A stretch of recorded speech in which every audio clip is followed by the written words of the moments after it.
passion of your external guru. So when you find your inner guru, if you forget your external guru, that means your inner guru is not yet, you haven't found that. So more you find your inner guru, then you will have that devotion to the external guru, and then this is how they are related. That doesn't mean that this is one, I guess, mostly that we can take a wrong step or wrong idea of seeing that, oh, I just want to rely on the inner guru. I don't want those external gurus, because they get sick, they get old, right? They lose hair, or they can grow hair, or they lose weight, or they gain weight, right? Or so if you, so it's like being lost in a desert, and someone just call you and give you all this guidance to get out of that danger. Then you still kind of feel something that your gratitude to that person, like that. So there should be the combination, of the inner guru and the external guru. So as here is saying that now even those bodhisattvas in the bhumis, actually if they don't pray to Tara, it's okay. They can be on their own. They can stand on their own feet once they have realized emptiness. But yet they're paying homage to Tara, because how they are able to achieve that is through the guidance and manifestation of the Tara or enlightened beings. So that's why they are paying homage to the Tara, even though they know that Tara is inseparable from themselves.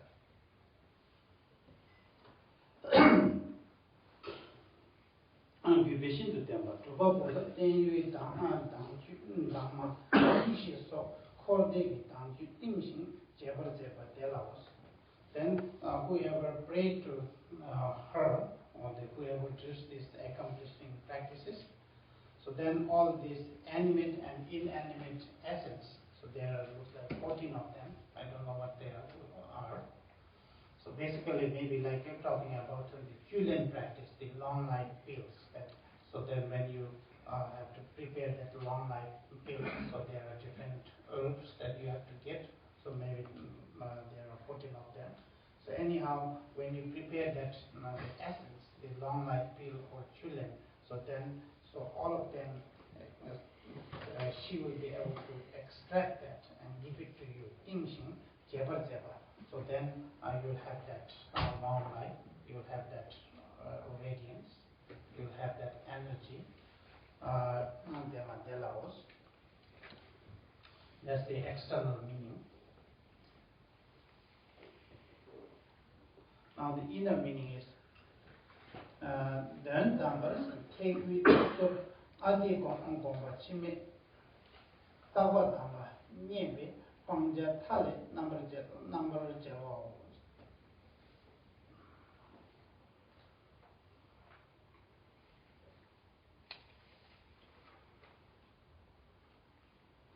So in reality, she has achieved this sacred, unchanging body. So she is actually the emptiness, right? Unchanging body of eternity through the intention of Adi Yoga, the crown of 9 yanas. So this is explaining the name of this manifestation of Tara, known as Tsuktor Jalma. Tsuktor means crown. So why she's called now that name, that crown, is because she practiced the crown vehicle Adi Yoga, so that's the crown, and then Jalvas is victorious. So how she became victorious is then through that realization of then she was able to gain the total victory over all these abandonments, basically our karma and the afflictive mind. So that one looks like it's missing on commentary. Jamaos. Basically, on this commentator too is saying that this Tara is Mingmapa.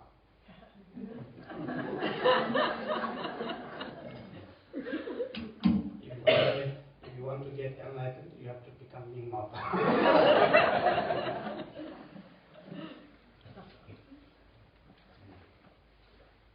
If you're not Mingmapa, maybe there's a way, but I'm not sure.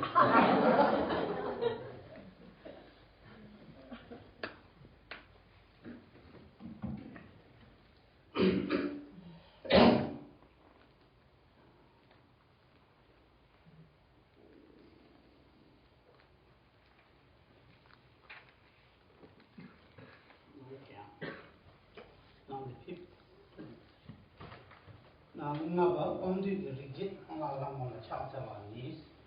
Now fourth one, fifth one sorry, is the rigid Lamo, which is also Kurugule.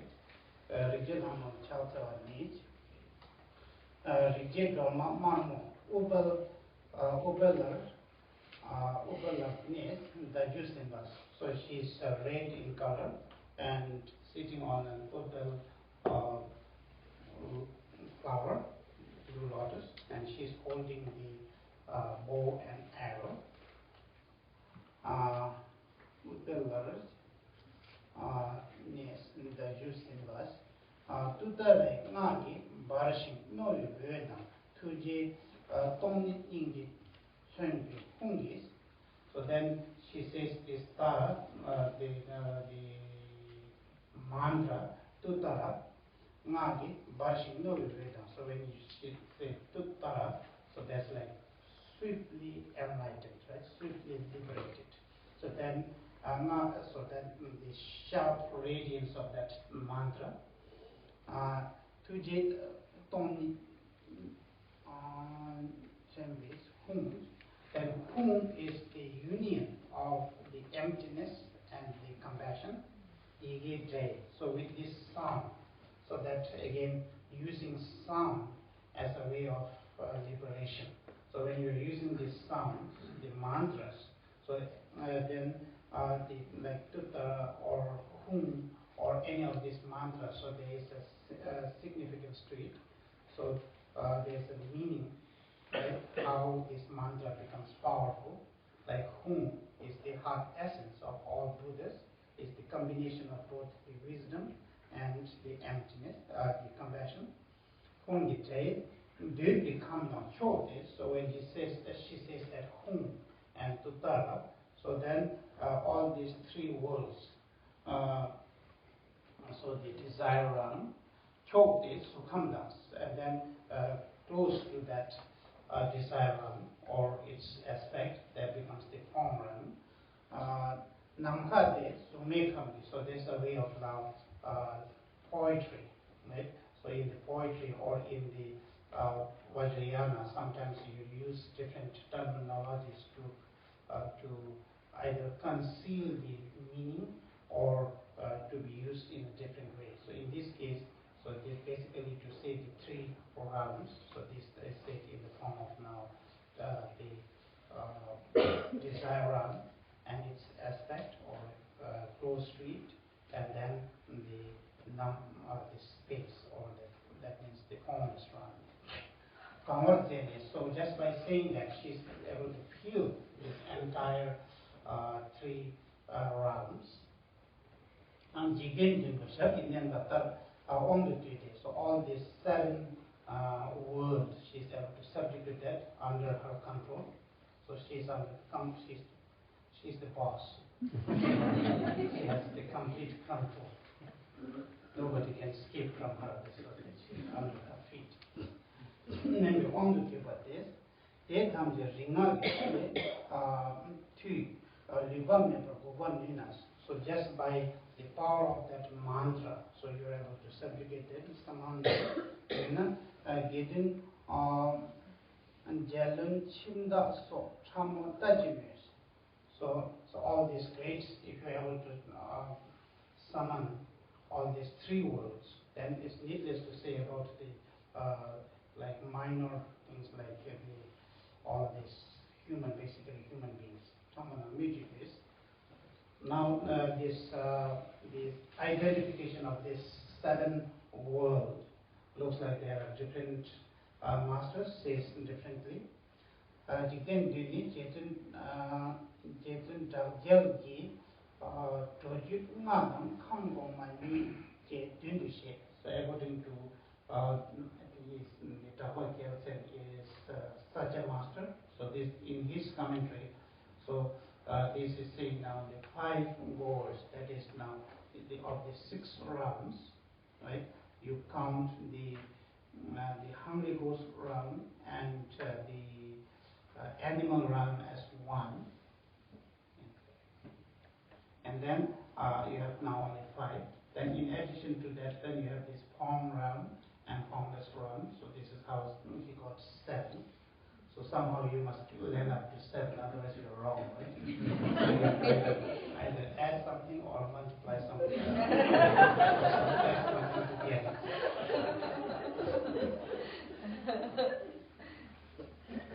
And then Dolgun Shap. Maybe this is the Dolgun Choji Papa. Kajib Lama. So his way of counting this is Dolgun Shap. The 7 worlds are the realm of the Ludang, Yida, Kamin, Ni, Rizin, Niamchi, Tade, Tudang, So in this case, what he is trying to make is now this manifestation of Tara, Rijema, Kurukulu is related with magnetizing. So when you want to magnetize, he's saying that if it's just kind of some weak ones, so it's easy. So better to, if you have that power to magnetize, then you must be able to magnetize someone who has power. So that's why he wanted to count 7 powerful guys in this world. So this is how he came. Some Nagas are powerful. Some Yida, the hungry ghost pretas, some of them says they are powerful. Then Nagas, some human beings, right? We are not weak, we are also strong. In this case, Vidyadhara is not referring to like the practitioners. It's kind of some the Vajrayana practitioners. So some mantra practitioners. So through their mantrikas, you can think about that. Through the recitation of mantras, they are able to attain some kind of common seeds. Nyamchi, the Kinaras, also the spirit, and Tate, the god. Tudam in songs. Gedin Jesuits, so Gedin Jesuits, one of the Dalai Lama. Gedin Jesuits tells us, so you just sometimes then in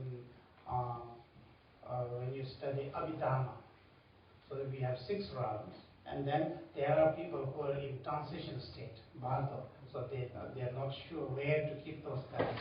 So do they belong to human beings, or do they belong to the next birth, to the animal, or what realm? So there are all these like commuters, going here.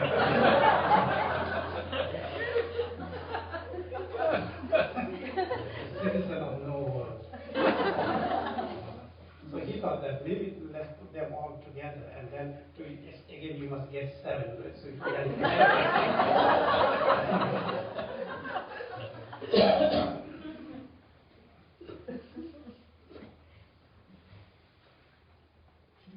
okay, so then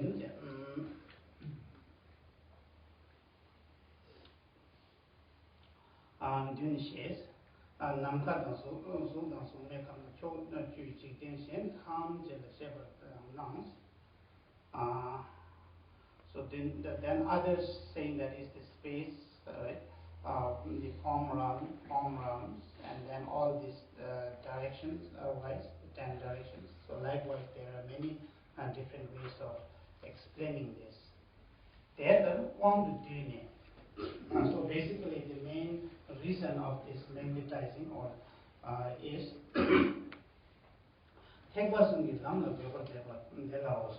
so the main purpose to magnetize is to put them in the right path of these 3 vehicles. So that's the external meaning. Now the inner meaning is,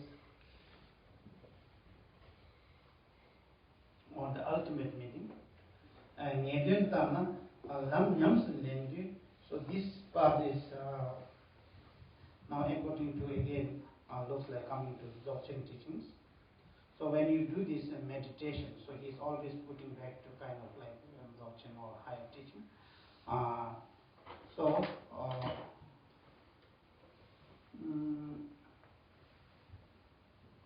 The ultimate meaning is that through practice,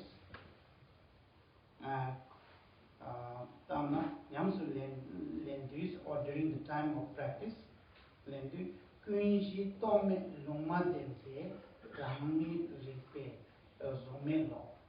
so there is the aware consciousness, which is now saying neutral.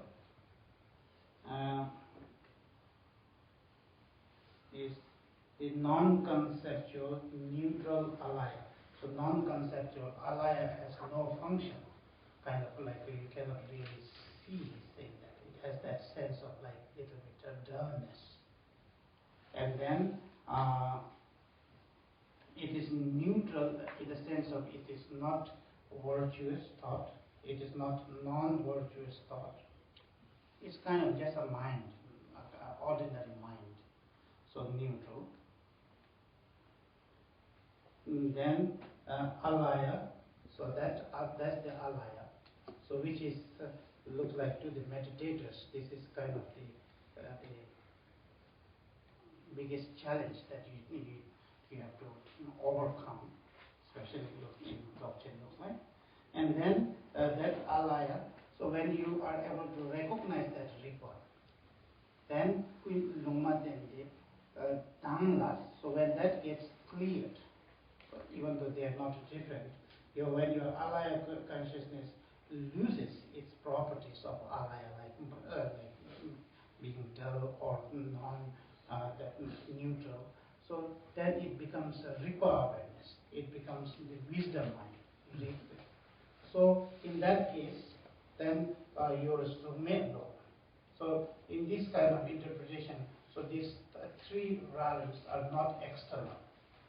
So when you're talking about formless realm, according to Abhidharma, is someone who has meditated the formless meditation and have been born there in the formless realm. In this case, is now referring to the alaya itself. So when that alaya dissolves into ripa, then your formless realm is gone. So you get rid of that one thing, Zumed laws. Then you have now in that alaya and alaya consciousness. So that alaya consciousness is now almost same, but the it's saying the distinction between the ocean and its waves. So if they are one, but yet then when there is the disturbance in the ocean, so you see all these waves, right? So that's the difference. So Puji Namshe remit this. When the symbol remit this, so that again alaya consciousness now. So is also clear, and then it is kind of non-biased. So it is just consciousness, a consciousness which has not become any of this sense consciousness. So that's why I say non-biased. The remain there. Spell down totally, so it becomes clear, right, and pure, and simple or beyond elaboration. So Sukta, Yishilo. In that case, then the form realm is now dissolved or reversed, and then your mind consciousness. So this looks like this translation. So it's not accurate. So in that case, then then luminosity of the form realm is dissolved. That is to say that the mental consciousness and the mental consciousness dissolves. So the form consciousness, right? other consciousness dissolves into that clarity, then your mental consciousness also dissolves. In that case, then you don't have that form realm is gone. The form realm within you is gone. And then the mental consciousness is free from delusion. I think that was an error. So then, again, is saying that when this five sense cognition does not cling to external object. So now you have these five senses, and then when these five senses sees things, but you don't cling to it, as not making any judgment. So when your five senses becomes like that, see it but don't make any judgment, then your desire realm is gone. The desire realm ceases. So this is a way of saying that now these three realms are not external, it's within you. And then when you're able to gradually dissolve this, your own consciousness into the required awareness, then you are able to dissolve these three realms. You can be free from these three realms. So that's why I say that according to Vajrayana or higher teaching, so we are a good mixture of bad and good. So Buddha is also within us, the devil is also within us, the three realms is also within us, the three kayas are also within us, so all the enlightened qualities are also within us, all the samsara is also within us, but it's just not mixed in a very good mixture. So you just have to separate. Either you have to filter it, or you have to do something to separate it. And once you separate, again, looks like they become same again. But different kind of same, I guess. So this is then again saying Malobas, the user saying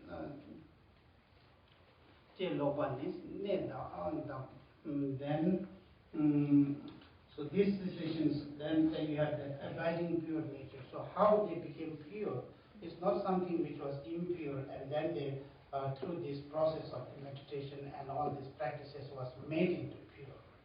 So that's abiding pure nature is it was pure itself, primordially pure, and through these practices you just clean it up. So that's the saying now. Or the fruition of the purification. So it was pure, and through your purification, it was again cleaned up.